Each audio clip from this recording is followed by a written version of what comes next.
At the Sistel Royal Academy in Adarashia Rogia's kingdom, a student is bidding a teacher farewell and the teacher urging him to be cautious on the walk home. Once entering the student residence, the student removes his outfit and prepares for another stream. He calls out to his listeners. He introduces himself as streamer, asks how everyone is today, and thanks them for watching today. He checks the conversation to see what people are saying. The chat advice portion is about to begin. Akata is a B-rank explorer who wrote the first letter.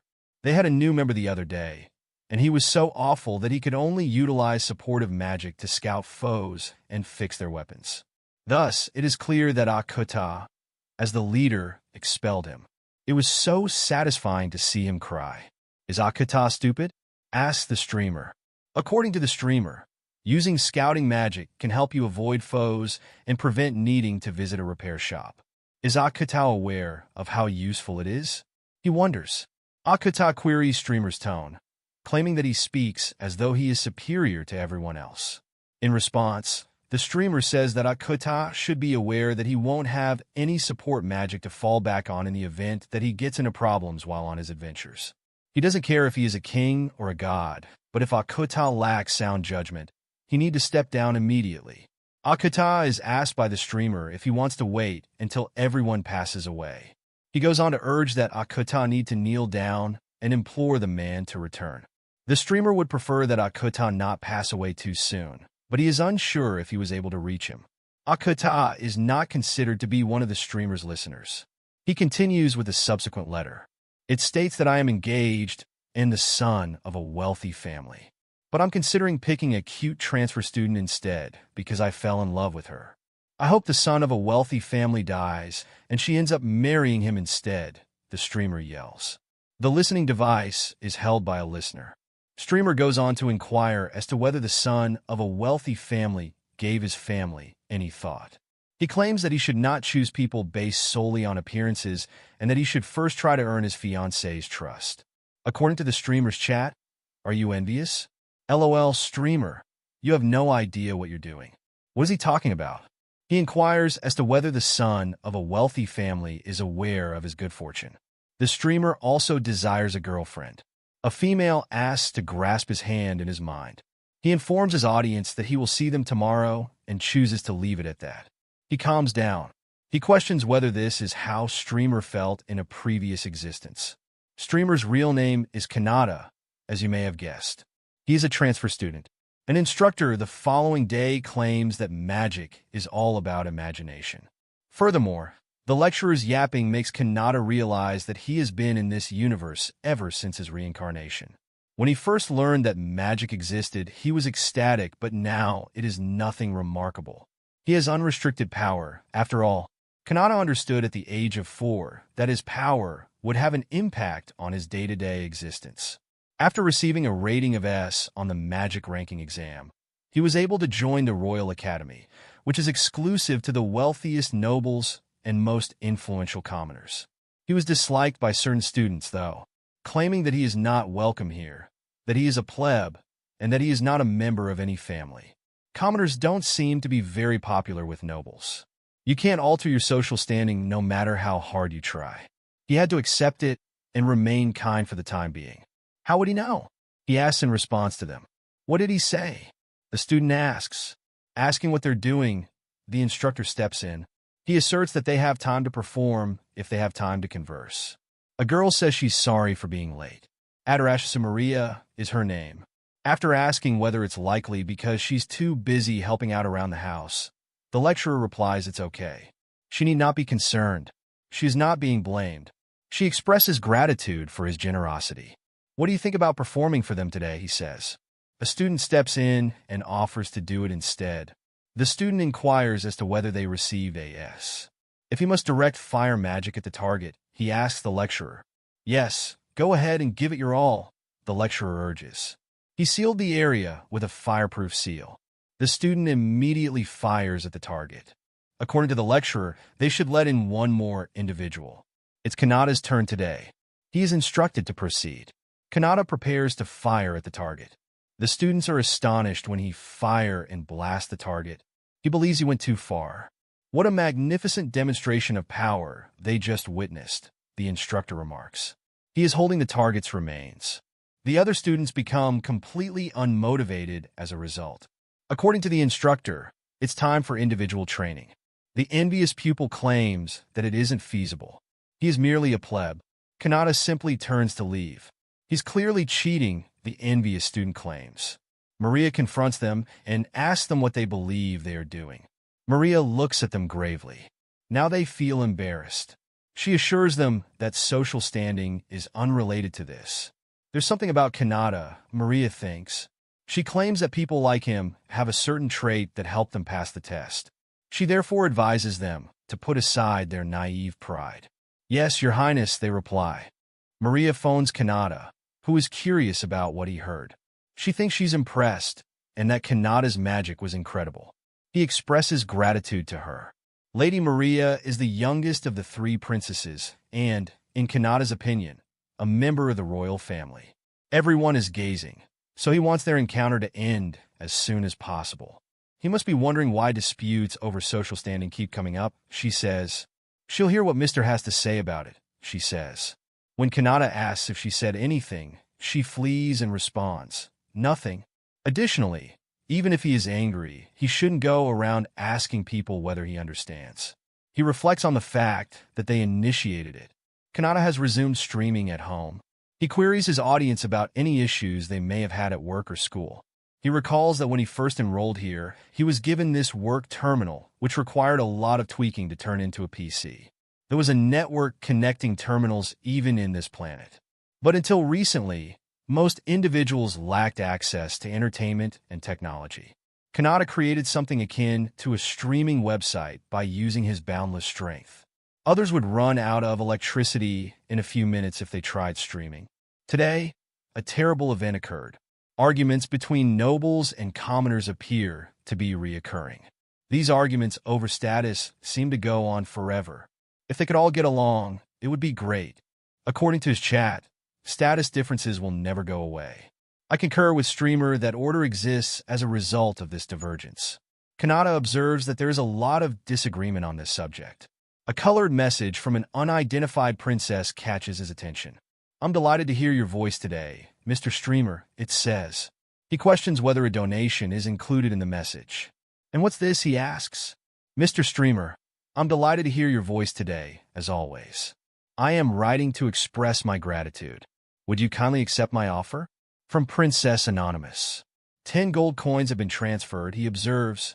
After expressing gratitude to the princess, he responds, wait. He inquires as to whether she didn't send him any yesterday as well. 10 coins were worth 100,000 yen in his former life. As one might anticipate from a die-hard admirer, Kanata's discussion indicates that her parents' wallet must be completely empty. This is becoming a little unsettling, isn't it? Kanata inquires as to whether she is certain that it is acceptable for her to take from her parents. He is able to reimburse her. There's no reason to worry, the message says. She paid for all of this herself, and she has no problem putting herself forth as a potential lover and pleading with him to let her be. Kanata believes that he is unlikely to encounter anyone in public, that there is no chance that he will reveal his identity, and that it is most likely just a man masquerading as a woman. Well, why not if we ever find a chance, he says, thanking the princess. Another aspect of Kanata that Princess Maria adores is his ability to make her fall in love with him. Between her melons, the listening gadget scuttles and falls. She listens to Kanata while she turns over on her bed. She thinks it's odd that he suddenly materialized like a comet, enthralling everyone with his influence and charisma in an instant. Many people were saved by him, either by his counsel or his kindness. It is admirable that he has an unbiased perspective and is not afraid to confront any criticism that may result from it. The listening equipment is placed near her ear. As though Kanata has inscribed every square inch of her body, she feels as though his voice has penetrated her head. She claims that she wants to truly dedicate herself to him and not only provide him with financial support. For him, she wishes to live. As previously said, Streamer has accumulated a sizable following in Adarashia, and going forward, additional individuals who share the same terrible sentiments will keep showing up.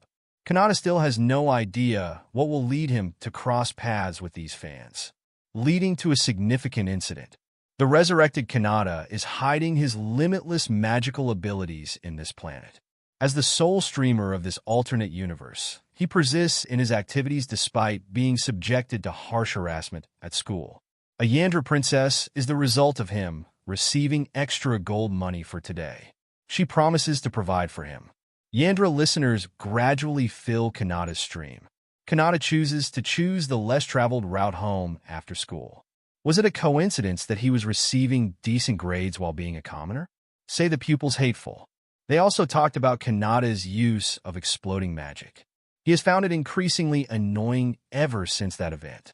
To begin with, he will use streaming to decompress. A student chooses to tell Maria that he truly loves her and declares his love for her. She declines him, claiming that her heart is already set on someone else.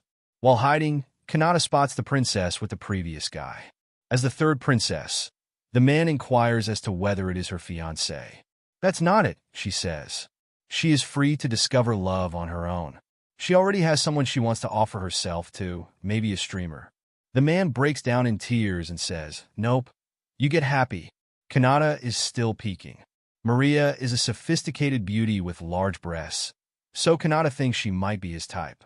How lucky, he says with a sigh. What nice deed did her boyfriend do to earn her, he wonders. He chooses to go the extra mile after seeing everything.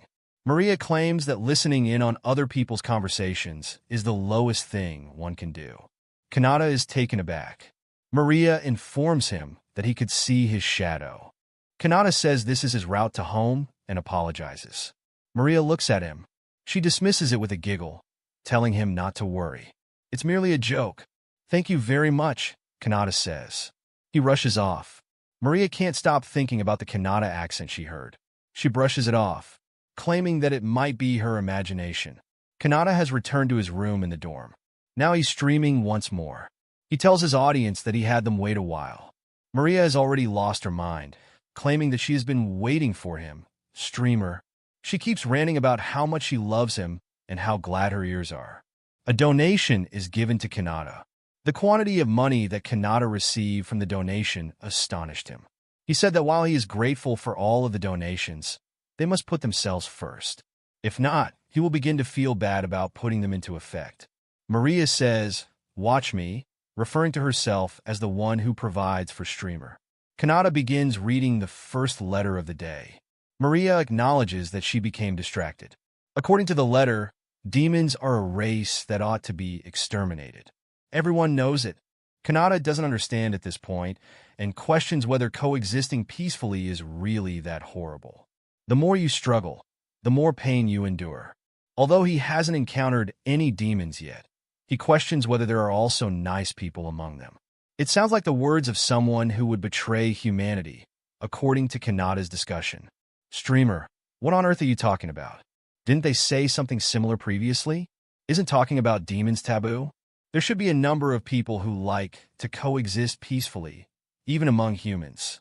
Additionally, there are plenty of villains among those who discuss the barbaric nature of demons, similar to the discrimination against slaves that you read about so frequently.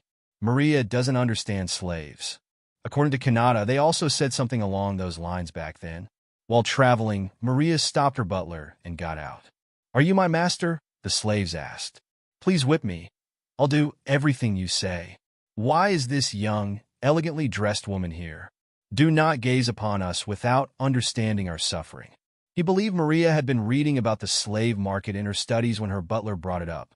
She questioned whether slavery still exists today. The butler recommended that they switch locations. Maria inquired as to whether there was anything they could do. It is challenging to amend the law because ministers and aristocrats continue to engage in it behind closed doors. She asked what they could do, but the butler responded he didn't know either. As he passes her the streaming device, he says that from what he's heard, there appears to be someone out there who can help people who get lost. "Streamer," says Maria. The butler claims to have heard the name, but if she insists on it, asking him to test it would be a good idea.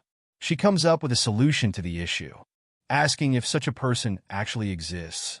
Kanata continues with the subsequent letter. I want to get rid of the slave market from the nameless princess, the letter says. Kanata inquires as to whether slavery still exists in the nation, stating that it would be the worst to deny slaves their freedom because they are still living individuals. He claims that changing the law will be impossible given his social standing. However, why doesn't she give it a shot if she truly is a princess? He acknowledges that dealing with outdated regulations will be difficult, but he also acknowledges that moving could save many lives.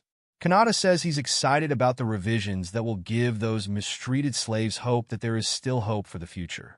Is she a true princess? He wonders. She gives her butler instructions to prepare the carriage. After they are on their way to her father, the king, slavery was abolished when Maria brought the nation into the movement, and strict enforcement was put in place to stop it from happening again. After then, there were no more captives in agony. She will therefore continue to follow Streamer because he led her and she believes in him. Peace is harmed by discrimination. Here at the Academy, hands ought to serve as a go-between for commoners and nobles. There is a ding sound from the listening devices. I'm the best for going out with a streamer, the conversation says as Maria glances at it. What are you discussing? It's me. No, it's me. I will not permit it. It is me who is worthy of being with streamer.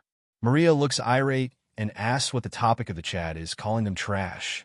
She repeatedly chooses to donate, stating that she is undoubtedly the best candidate for streamer. According to Kanata, he dislikes bothersome listeners. Although he is flattered, he doesn't appreciate it when people fight in front of others. After realizing that streamer doesn't like it, Maria breaks down in tears and declares that he despises her. Kanata says they should get along, and he will forgive them if they understand. With a wild face, Maria replies that she understands. Maria says she'll try her hardest, even though she's still a child. When Kanata says that it's crucial to get along with demons, he starts to wonder what the Demon King looks like. Asking his audience if anyone knows, he wants to see it. His listeners are all astonished by this. Streamer, they all say, please don't talk about that topic. Kanata ponders whether he will be able to see a world where demons and humans coexist harmoniously. He receives a ding notification with the words, I knew it. As a streamer, you are quite fascinating. I will also begin to think more forward. Kanata is still ignorant of the fact that he has crossed a taboo in this realm.